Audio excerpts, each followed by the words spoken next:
أعوذ بالله من الشيطان الرجيم. بسم الله الرحمن الرحيم. Assalamu alaikum wa rahmatullahi wa barakatuh. Greetings, dear brothers and sisters. Thank you guys for joining us. Today we're going to be talking about a question. Why don't people accept the truth? One may answer that because they don't have knowledge about the truth. But when you look at the verses of the Holy Quran, and one verse, for example, is that it states that they were certain of the truth, yet they denied the truth.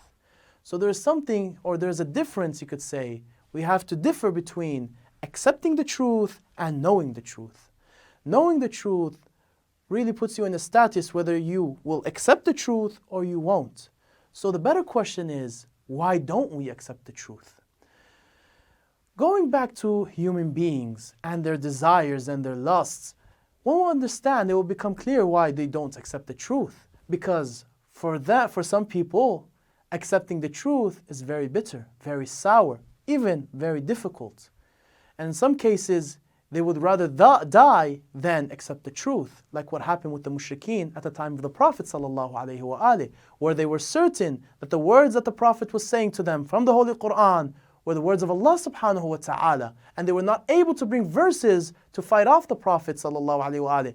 And then they would rather get into wars than accept the truth so they could keep their statuses as heads and keep all the money and all the fame and fortune for them.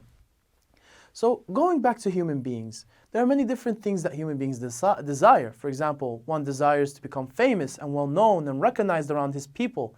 Another person wants fortune. Another person wants lust. Another person wants food. It depends from person to person. And all these desires pretty much turn off the switch on the brain where it makes it easier for you to accept the truth or not. Thus, human beings who allow their lusts and desires to control them and to move away their intellect and their rationality will become or will fall into the traps of denying the truth. That is the reason of denying the truth and not accepting the truth. Now, how can one gain knowledge in truth? Then we will think about accepting the truth or denying the truth. The Holy Quran has sent us a couple of simple ways of understanding and reaching to truth. In many different verses, the Holy Quran tells people or the son of Adams to look at the stars, to look at the ocean, to look at the river, to look at the sand, to look at the mountains, to look at the camels, to look at the goats that were available between our hands in our everyday lives, and to just reflect and ponder about the greatness of Allah subhanahu wa ta'ala and the power that He has upon them and the ruling that He has upon them. How the sun turns into moon and the moon turns into sun and the day turns into night and the night turns into day.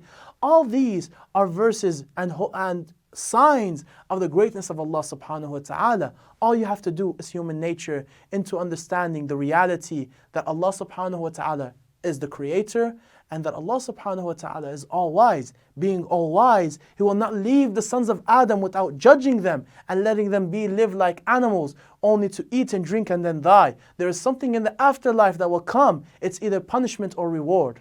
We ask Allah subhanahu wa ta'ala to help us reflect and ponder upon our lives and to reach a specific goal, and that is the satisfaction of Allah subhanahu wa ta'ala.